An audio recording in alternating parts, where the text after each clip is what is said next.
Hello folks! Once the initial excitement of the announcement for patch 12.10 had died down a bit last week, and we had some time to dive into the details on the PTR, there were three things that emerged which have been causing a lot of worry for Mythic Plus players. But with this week's PTR build, Blizzard have decided to address two of those issues head on, meaning that things may just be looking a lot better than we feared at first glance. The first of those was the return of scaling gear upgrade costs. For those of you who are not familiar with this, on the Midnight beta, Blizzard toyed with the idea of the Crest cost to upgrade increasing with every track, details on screen, and this also made an appearance on the 12.10 PTR. Now the real issue with this for me wasn't the scaling costs, but that it would end up meaning a 50% increase in the total cost to upgrade an item from rank 1 all the way to rank 6, from 100 crests all the way up to 150. Bearing in mind that we already saw an increase in the upgrade costs in Season 1, from 75 in the War Within up to 100, that's a 33% increase, something that I certainly did feel in the first half of the Season 1, before we got that crest cap removed. This, I think, would have very much felt like Blizzard was significantly moving the goalposts in terms of the amount of effort that's needed to gear up pretty much across the board. But given that Mythic Plus track gear is mostly all just rank 1, that would be felt most keenly by Mythic Plus players. And as with the original outing of this idea in the beta, my very visceral reaction was to wonder if there would be any point to pushing gear in Mythic Plus at all. Now honestly, I probably still would have done that push, but I don't think it would have felt very good. Now when the scaling did appear in the PTR, we did wonder if it could just be a placeholder that wasn't intended. And the good news is that Blizzard in this week's PTR upgrade notes does confirm that that was the case, so no scaling costs, and almost certainly we will be staying with that 20 crests per level that honestly did turn out pretty decent in Season 1. The other big concern was the Mythic Plus dungeon pool. Of the new Midnight dungeons, both Murder Row and Den of Nalarak were ones that were already causing some worry about how they would fit into the Mythic Plus rotation. Murder Row for its RP Gauntlet event, and Nalarak for that Wintry Winds mechanic. You know, the one where we have to shelter behind rocks on the way to the middle boss in the dungeon. On top of that, the returning dungeons felt for many as a bit of a greatest hits of dungeons that we'd never want to see again. King's Rest in Battle for Azeroth was widely viewed by high-end key pushers as the hardest dungeon of the entire pool. And even the more casual player base often have some very unhappy memories of dealing with the Shade of Zul. And of course, Temple of Sithralis was a nightmare for pugs, not to mention those explosives that would spawn out of range in the final boss. Though, of course, that particular affix is no longer a worry, and on top of that, Temple of Sithralis was notorious for having completely been bricked in the MDI competition. Add into that the return of Ruby Life pools, which was one of the harder dungeons for everyone in Dragonflight, and many players were viewing this particular season as potentially the worst ever. Though wiser heads did point out that Blizzard have been pretty successful in recent seasons in ironing out those long-term problems when they're brought back into the pool, such as the amazing success of the introduction of Pit of Saron. As it turns out, the World of Warcraft developers did obviously hear those concerns, as we got a very lengthy post with updates on how Blizzard are going to address those concerns in Season 2. This included setting out their underlying design philosophies, which includes addressing player feedback from past seasons and a full review of boss mechanics, trash distribution and abilities, and taming any major issues with RP. Along with this, Blizzard have confirmed that the Mythic Plus difficulty in Season 1 has met many of their design goals, and they do plan to carry that difficulty level forward into the future, which, given that that tuning did lead to what was, along with Dragonflight Season 3, one of the best Mythic Plus seasons ever, is great to hear. But at the same time, the devs do plan to add a little bit more personal responsibility for DPS players, to reduce that tendency for tanks and healers to shoulder too much of the decision-making requirements. Beyond that, the developers did have some updates on the specific problem dungeons. Murder Row is getting shorter RP sequences. Blinding Veil is getting some mechanics tuning to make it a bit more pug friendly, and Void Scar will be getting some more routing options. And of the older dungeons, King's Rest is getting faster RP, a fixed sequence for the council boss, and some major taming of Zul's damage output, along with another rework of the final boss as well. For Temple of Suthralis, there are reworks for all of the bosses, along with that pre-final boss gauntlet, and for Ruby Life Pools, there's going to be a rework of many of the ad packs, along with the grounding of the annoying Thunderhead and Flame Gullet dragons that you'd sometimes encounter in the mid-dungeon gauntlet. Overall, these will, I think, address many of the worries and pain points, albeit it is still up to the developers to deliver on those changes, but I do think that there is a lot more reason to be optimistic about the season, especially as they are committing to targeting the same difficulty level as we saw in Season 1. Now, beyond those Mythic Plus updates, this week also saw a raft of other changes on the PTR, some of which are quite small in paper, but I do think will have some pretty huge impacts.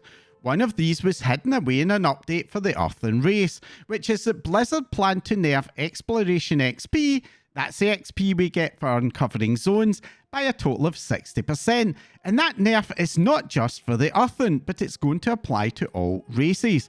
Currently between level 80 and 90, exploring a section of a zone gives about 10% of a quest's worth of XP. And this change is going to take that down to around about 4 to 5%.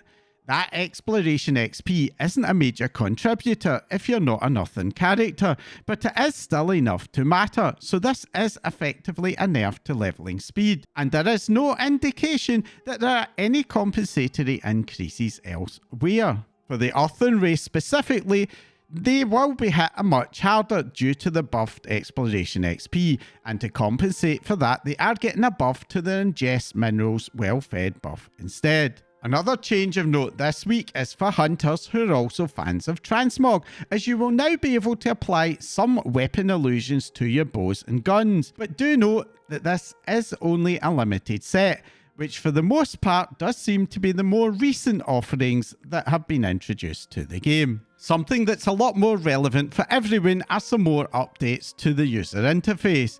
The biggest of which is going to be for the Cooldown Manager, which last week saw the addition of a brand new tracker for potions and trinkets. And this week we're going to see what I think is the last major gap in the Cooldown Manager's offering, with the addition of tracking for ratio abilities.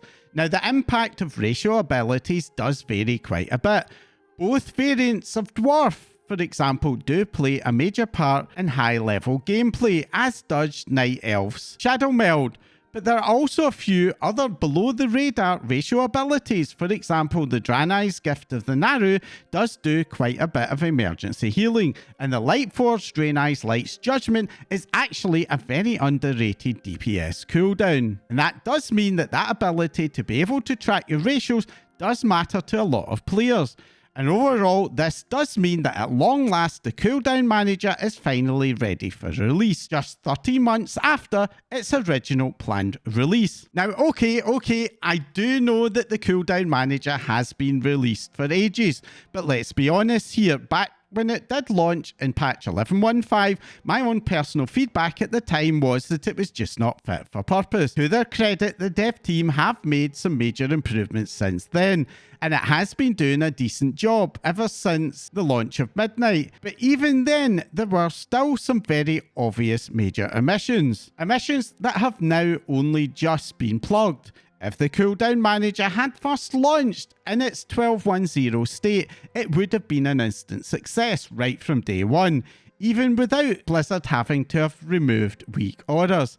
I do commend the dev team for getting it to where it will shortly be, but at the same time, for me, this is a bit of a poster child for rushing out features well before they are ready for release. And in this particular case, I really don't think that it reflects well in the WoW dev team that it took them over a year to get it up to scratch. And the other user interface change that was announced this week is a lot smaller, but it does address a pain point that has been around for as long as I've been playing World of Warcraft, and that's this. The auto loot setting is now going to be account wide. But what does that mean? Well, you know when you create a new character and you set up your user interface, get some bags and all of that stuff, and then you dive in to do a couple of quests and perhaps defeat an enemy. Well, that's when you only realise that for goodness knows how many times you never thought to turn auto loot on. Now, obvious it's not hard to turn on, but pretty much every time I do have to turn auto loot on in a new character, I end up asking why on earth it's not on by default. Well, this change is not going to make it the default for new players, but it does mean that once we've turned it on any of our characters, it will effectively become the default for the rest at long last. Well, I guess I'm easily pleased. And now the next change is one that wasn't announced by Blizzard, but is still live on the PTR. And that's a brand new raft of built-in friendly nameplate customizations.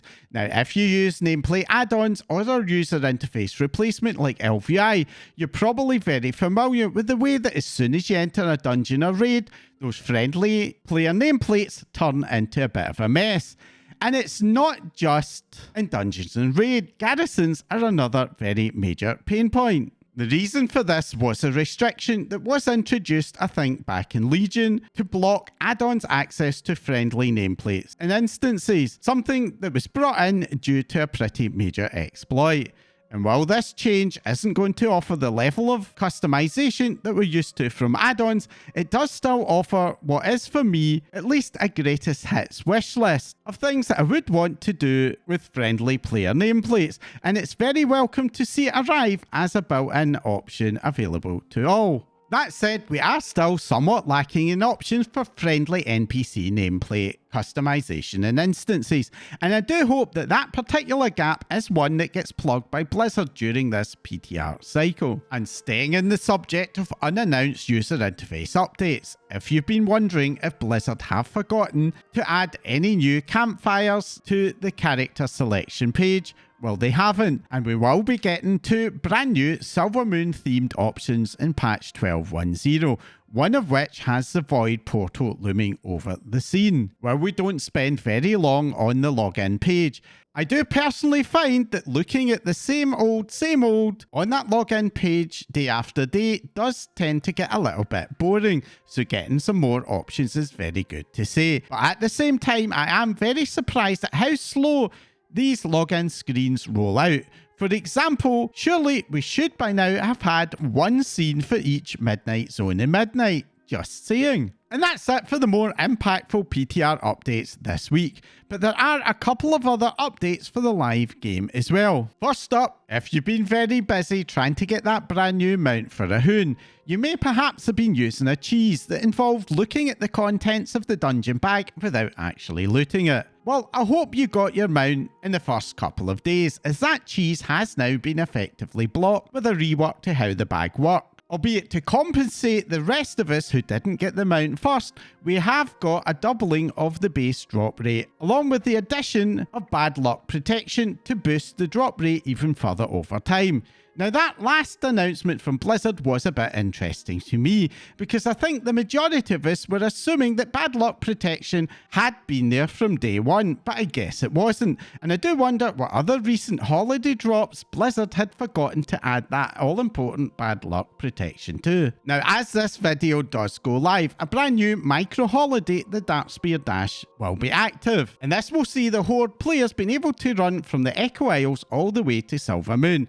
Now, I haven't had a chance to try it yet, but I would imagine that this is very similar to the Gnomeregan run in October, which sees Alliance players run from Gnomeregan all the way to Booty Bay, along a street marathon-like course with cheering spectators and even drink stations. This isn't the most impactful of events, but it is one that I always found to be very cool, and if you like the idea of taking a marathon run across the old zones of Azeroth, I would suggest rolling a character on a big RP realm like Moonguard in North America or Argent Dawn in the EU, as they always have large organised events which help to make the experience feel a lot busier. And that's not the only new event coming up, as we'll see the return of Turbulent Timeways with the weekly reset, along with the launch of Dragonflight Time Walking.